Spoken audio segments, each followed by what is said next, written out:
నమస్తే.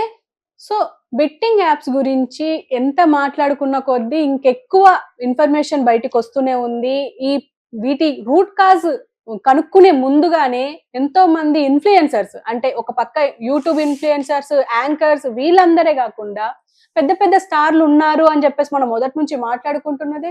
అండ్ ఇప్పుడు వాళ్ళకి కూడా నోటీసులెళ్ళాయి. సో, ఇంతకు ముందు లాగా ఇప్పుడు లేదు ఈ బెట్టింగ్ యాప్ కానీ, బెట్టింగ్ గేమ్స్ గానీ ఇవన్నీ స్టార్ట్ అయ్యాయి. అయితే వీటన్నిటి గురించి అండ్ ఇప్పుడు ఈరోజు ఐపీఎల్ స్టార్ట్ అవ్వబోతుంది. ఇంకా బెట్టింగ్స్ ఇంకెక్కువ విజృంభించే అవకాశం ఉంది అని చెప్పేసి మాట్లాడుకుంటున్న సందర్భం. సో, దీని గురించి మనతో పాటు డిస్కస్ చేయడానికి రెడ్డన్న గారున్నారు. ఆయనతో మాట్లాడదాం. నమస్తే సార్. నమస్కారం. సార్, ఇప్పుడు ప్రస్తుతం ఈ బెట్టింగ్ యాప్స్ గురించి మాట్లాడుకోవాలి అంటే, మనం మొదటి నుంచి దీని గురించి డిస్కస్ చేస్తూనే ఉన్నాము. ఇప్పుడు ఇన్‌ఫ్లుయెన్సర్స్ అయ్యారు. ఇప్పుడు పెద్ద పెద్ద స్టార్‌లు ఫామ్‌లోకొచ్చారు. అంటే వీళ్ళని ఎలా అరెస్ట్ చేస్తారు అని అనుకునే లోపు వీళ్ళకి కూడా నోటీసులెళ్ళాయి అని చెప్పేసి అంటున్నారు. వాళ్ళ పేర్లు బయటకొస్తున్నాయి. సో, ఇదెలా చూడొచ్చంటారు సార్? వాళ్ళ పీఆర్ టీమ్ ఎలా వర్క్ చేస్తుండొచ్చు? మీకు తెలియనిదొకటి ఏమిటంటే, భారతదేశంలో నివసించేవారు గాని, భారతదేశానికి వచ్చిన వారు గాని, ఈ దేశ చట్టాలని గౌరవించాలా? అదేగాక ఇక్కడ వాళ్ళు ఉన్నంత వరకు ఇతర దేశాల నుంచి ఇక్కడికొచ్చారనుకో, ఇక్కడ ఉన్నంత వరకు మన దేశ చట్టాలే వర్తిస్తాయి. ఓకే. కాబట్టి మీరు ప్రైమ్ మినిస్టర్ అనో, ఎమ్మెల్యే అనో, సినిమా స్టార్ అనో మీరు మర్డర్ చేస్తే, అయ్యో పాపం సినిమా స్టారు, ఈమె అందగత్తె, ఈయన మహా బాహుబలి లాంటి పిక్చర్లు చేశారు కాబట్టి ఈయన కేసు తీసేస్తామనేది ఉండదు. అందరికీ చట్టం సమానమే.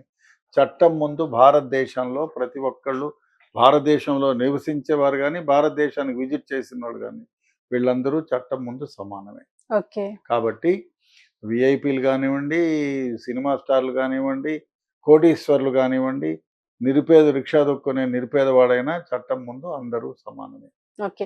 సరే, ఇప్పుడు ఇన్‌ఫ్లుయెన్సర్స్ అంటే ఇప్పుడు చిన్న చిన్న యూట్యూబర్లు 1,000,000 ఫాలోవర్సో, సబ్‌స్క్రైబర్సో ఉండి, వాళ్ళకి ఇప్పుడు వీళ్ళు డబ్బుల కోసం కకృతి పడ్డారు అని చెప్పేసి మనం ఒక పక్క అనుకుందాం. కానీ ఇప్పుడు ఆల్రెడీ ఎస్టాబ్లిష్డ్ యాక్టర్స్ ఎప్పటినుంచో 90s నుంచి యాక్టింగ్ చేస్తూ పెద్ద పెద్ద నటులుగా ఉన్నవాళ్ళు. 'ప్రకాష్ రాజ్' గాని, ఇప్పుడు దగ్గుపాటి రానా గాని, వాళ్ళకైతే ఆస్తుల గురించి మనం ప్రత్యేకంగా మాట్లాడుకోక్కర్లేదు. ఇంకొక పక్క మంచు లక్ష్మి, మోహన్ బాబు కూతురుగా అలాగే తనకు కూడా ఒక మంచి స్టేటస్ ఉన్న లేడీ. అండ్ ఇలా పెద్ద పెద్ద నటులు కూడా ఇలా వర్క్ చేయడం అంటే బెట్టింగ్ యాప్స్ ని ప్రమోట్ చేయడం వెనుక అంటే వాళ్ళ పీఆర్ టీమ్స్ పెద్ద పీఆర్ టీమే ఉంటది. మరి ఇవన్నీ అంటే లీగలా, ఇల్లీగలా అని ఆలోచించే శక్తి లేదంటారా పీఆర్ టీమ్‌కి? ఎవ్వరికైనా ఉంటుంది. ఎందుకంటే దానిలో లోతుగా డెఫినెట్‌గా అది తీసుకునేకి ముందు, అరే ఇది లీగలా, ఇల్లీగలా అని లోతుగా వెళ్ళి పరిశీలిస్తే డెఫినెట్‌గా దానికి సమాధానం దొరుకుతుంది. ఓకే. వాళ్ళు చేశారు కదా! వాళ్ళకేం కాలేదు. ఇప్పుడు మీరు ఒకటి గమనించండి.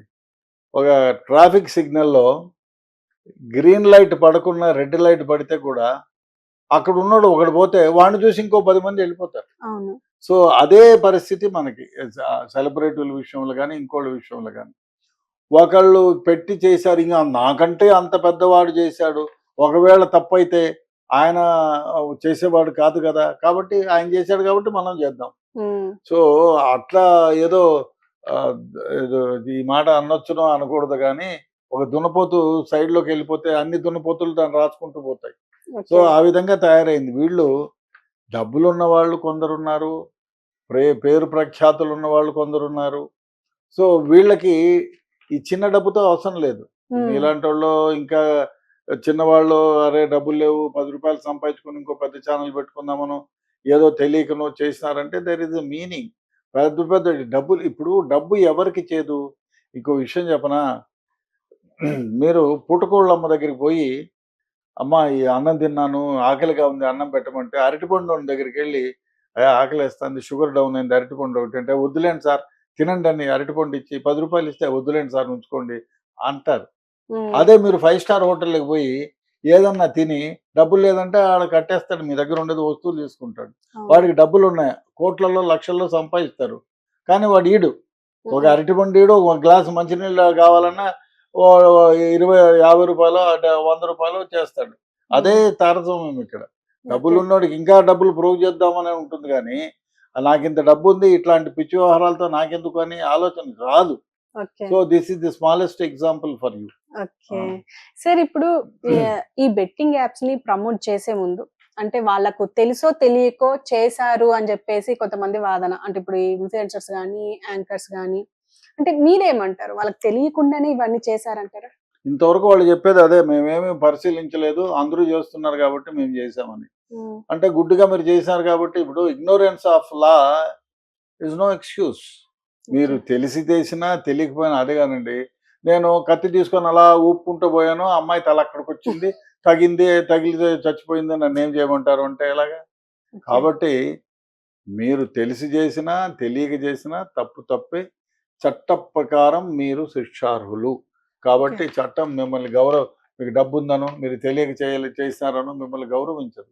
హ్మ్. మీరు చట్ట ప్రకారం మీరు శిక్షించబడతారు. అది మీరు నాకు తెలియలేదు నన్ను క్షమించండి అంటే, అది ఏదన్నా ఒక తప్పు పొరపాటున చిన్నదై ఉండి జడ్జి గారు ఇది సమంజసమని నమ్మితే అప్పుడేమన్నా చేయగలడేమో కానీ, మామూలుగా అయితే మీరు తెలియదు అని చెప్పినంత మాత్రాన మీరు శిక్షార్హులు కాదు అని ఎవరు ప్రకటించలేరు. అది. సార్ ఇప్పుడు ఈ బెట్టింగ్ యాప్ ప్రమోషన్స్ విషయంలో ఆల్రెడీ ఈడీ ఎంటర్ అవుతుంది అని చెప్పేసి అన్నారు. సో దాని పనితనం ఎలా ఉండబోతుంది? అండ్ సీబీఐ ఎంటర్ అవుతే ఎలా ఉంటుంది? అని చెప్పేసి కొంతమంది ఆలోచన. అంటే మీరేమంటారు? అంటే ఇవన్నీ వర్కౌట్ అవుతాయి అంటారా? సిబిఐ అయినా లోకల్ పోలీస్ అయినా ఒకటేనండి. హ్మ్. నాకు తెలియని వ్యవహారం ఈ లోకల్‌గా తెలియని వ్యవహారం ఏమంటే సిబిఐకి ఏదన్నా కేస్ ఇన్వెస్టిగేషన్ చేస్తే అదే కేసుని ఆ టీమ్ ఇన్వెస్టిగేట్ చేస్తుంది. ఓకే. ఆ లోకల్ పోలీస్ అయితే ట్రాఫిక్ చూసుకోవాలి. ఎవరన్నా మినిస్టర్ అయితే బందోబస్తుకు పోవాలి. అదే కాదు నైట్ బీట్లు చెక్ చేయాలి. అదే కాకుండా ఏదన్నా క్రైమ్ అయితే చిన్న క్రైమ్ అయితే పరిగెట్టిపోవాలి. లేదు వీఐపీలకు బందోబస్తు చేయాలి. మర్డర్ కేస్ అయితే చేయాలి. అదే కాదు ఎక్కడైనా ఇల్లు కాలిపోయిందంటే పరిగెత్తిపోవాలి. సో హ్మ్. వీళ్ళకి మల్టీఫేరియస్ యాక్టివిటీస్ ఉంటాయి కాబట్టి ఒక కేసునే కాన్సన్ట్రేషన్ చేయరు కాబట్టి వీళ్ళు కానీ సిఐడి వాళ్ళు కానీ ఇస్తారు. అంటే వాళ్లకు ప్రొఫెషనల్‌గా ఒక టైం ఉంటుంది. అదే పని మీద ఉంటారు కాబట్టి వీళ్ళు కరెక్ట్‌గా చేస్తారు, బాగా చేస్తారనేటువంటి పేరుంది తప్ప హ్మ్. చట్టం ముందు వీళ్ళందరూ సమానమే. 379 ఇన్వెస్టిగేట్ చేసే సిబిఐ వాళ్ళు గానీ, సిఐడి వాళ్ళు గానీ, లోకల్ పోలీసులు గానీ చట్టములో ఒకటే రకమైనటువంటి వాళ్లకు పవర్స్ ఉంటాయి. ఓకే. అదేవిధంగా ఐపీసీ గానీ, సిఆర్‌పిసి గానీ, క్రిమినల్ ప్రొసీజర్ కోడ్ గానీ వాళ్లకు సమానమైనటువంటి హక్కుల్ని ఇస్తుంది. ఓకే. అంతేగాని సిబిఐ ఏదో చేస్తుంది, ఈడీ గురించి చెప్పారు. హ్మ్. ఎన్ఫోర్స్మెంట్ డైరెక్టరేట్ ఒకటి, తర్వాత డైరెక్టరేట్ ఆఫ్ రెవెన్యూ ఇంటెలిజెన్స్. హ్మ్. మీరు ఎక్కడైనా మనీ లాండరింగ్ జరిగితే ఈడీ ఎంటర్ అవుతుంది, ఎన్ఫోర్స్మెంట్ డైరెక్టరేట్. సో అదే కాకుండా మీరు ఇంకా లోతుగా అంటే డైరెక్టరేట్ ఆఫ్ రెవెన్యూ ఇంటెలిజెన్స్ వాళ్ళు కూడా వాళ్ళకేమంటే దేశం మొత్తం మీద ఏ దేశానికి ఏ విధంగా డబ్బులు చేర్చబడతాయనే దానిపైన విపరీతమైనటువంటి నాలెడ్జ్ ఉంటుంది. వాళ్ళకు ఆ ఛానల్స్ అన్నీ తెలుసుంటాయి కాబట్టి ఈడీ కానీ DRA directorate of revenue intelligence కానీ సో వీళ్ళకి ఇన్వెస్టిగేషన్ ఇస్తే మనీ లాండరింగ్ ఎక్కడైనా జరిగితే ఏ ఛానల్స్లో ఏ దేశానికి పోయి ఉంటుందనేది క్షుణ్ణంగా ఇన్వెస్టిగేట్ చేయడానికి వాళ్లకు పరిమితులు ఉంటాయి. అదేవిధంగా సోర్సెస్ ఉంటాయి. అందువల్ల ఈడీ చేసినంత మాత్రాన అదేదో లేనిది ఉన్నట్టు చేయరు. డైరెక్టరేట్ ఆఫ్ రెవెన్యూ ఇంటెలిజెన్స్ కానీ, స్పెషల్ ఇన్వెస్టిగేషన్ టీమ్ కానీ అందరూ సమానమే. కానీ ఇందులో ఆరోపణలు ఉన్నాయి సార్. అంటే ఇప్పుడు హర్ష సాయి గాని, ఇమ్రాన్ ఖాన్ గాని దుబాయ్‌కి ఎళ్ళిపోయారు. అక్కడ ఒక హోటల్‌లో కనిపించారు అని చెప్పేసి కూడా అంటున్నారు. సో వీళ్ళు ఏమంటున్నారంటే ఇప్పుడు వీళ్ళు కూడా మనీ లాండరింగ్ చేశారు. అందుకే వాళ్ళు దుబాయ్‌లో సెటిల్ అవ్వడానికి ట్రై చేస్తున్నారు. వాళ్ళని పట్టుకుంటే లైఫ్ టైమ్ సెటిల్‌మెంట్ అని చెప్పి సోషల్ మీడియాలో మీమ్స్ కూడా. సో ఎలా చూడొచ్చంటారు? అంటే నిజంగానే మనీ లాండరింగ్ జరిగే అవకాశాలు ఉన్నాయంటారా? మనీ లాండరింగ్ జరిగి ఉంటుంది. డెఫినెట్‌గా జరగలేదని ఎందుకు, రేపు జరిగి ఉంటుంది. ఎంతమంది కేసెస్‌లో మన భారతదేశం నుంచి ఇతర దేశాలకు పారిపోయినోళ్ళు ఎంతమంది లేరు? చాలా. విజయ్ మాల్యా లేడా? ఆయన పట్టుకునే దానికి ప్రయత్నాలు చేస్తున్నాడు. ఆయన ప్రయత్నం ఆయన చేసుకుంటున్నాడు. ఇంకో విషయం చెప్పనా మీకు? విజయ్ మాల్యా కారు ₹2,00,00,000 కారు 30,000కి 30 లక్షలకి 20 లక్షలకి యాక్షన్‌లో చేశారా? ఆయన బంగ్లాలన్నీ ఖాళీ చేశారా? ఒక విషయం తెలుసునా? ఆయన గవర్నమెంట్‌కి మోసం చేసి కట్టకుండా ఉండి ఏదైతే ఉన్నారో దానికంటే డబుల్ ప్రాపర్టీస్ గవర్నమెంట్ కాన్ఫిస్కేట్ చేసింది. ఓకే. అంతే కదా! సో ఇప్పుడు ఇంతే. ఇక్కడ నుంచి పారిపోయి వేరే దేశాల్లో ఉన్నారంటే వాళ్ళ ప్రాపర్టీస్ ఏమైనా ఉంటే కాన్ఫిస్కేట్ చేస్తారు భారతదేశంలో ఉంటే. లేదు అంటే రెడ్ కార్నర్ సిబిఐకి చెప్తారు. ఆ తర్వాత ఇంటర్పోల్‌ని అలర్ట్ చేసి రెడ్ కార్నర్ నోటీస్ ఇస్తారు. అదే ఇక్కడ ఇండియాలో ఎప్పుడొచ్చినా కూడా లుకౌట్ నోటీసులు ఇస్తారు. రైట్. లుకౌట్ నోటీస్ ఇచ్చి వాళ్ళు ఇండియాలో అడుగు పెట్టంగానే ఎయిర్‌పోర్ట్‌లోనే అరెస్ట్ చేసి తీసుకొస్తారు. సో కాబట్టి ఆ దేశంలో ఉన్నా కూడా ఏదో వాడు ఇక్కడ చేసి అక్కడ మహారాజులాగా బ్రతుకుతాడంటే అది కాని పని. ఎప్పటికైనా భారతదేశానికి తిరిగి వస్తే లుకౌట్ నోటీస్ ఉంటుంది కాబట్టి పట్టుకుంటారు.